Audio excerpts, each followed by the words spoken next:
ಹುಟ್ಟುವ ಕಡೆಯೊಂದು ಫಲ ಕೊಡು ಕಡೆಯೊಂದು ಸಾಗರದಲ್ಲಿ ನದಿಗೆಂದು ಸಂಗಮವು ತೌರಿನ ಮನೆಯುವುದು ಗಂಡನ ಮನೆಯೊಂದು ಹೆಣ್ಣಿಗೆ ಇದೆಯೆಂದು ಜೀವನವು ತಂದೆಯು ತಾಯಿಯು ಅಣ್ಣನು ತಂಗಿಯು ಎಲ್ಲ ದೂರವು ಹೊಸ ಮನೆ ಹೊಸ ಜನ ಹೊಸ ಹೊಸ ಬಂಧವು ಅಲ್ಲೇ ಸಂತೋಷವು ಮನೆಯ ದೀಪವು ಬಾಳ ಸಂಗೀತವು ಮನ ಮೆಚ್ಚಿದ ಮಡದಿಯು ಸಿಕ್ಕಿದ ವೇಳೆ ಸ್ವರ್ಗ ಸಂಸಾರವು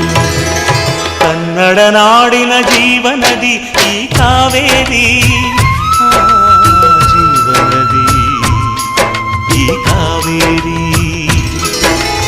ಅನ್ನವ ನೀಡುವ ದೇವನದಿ ಈ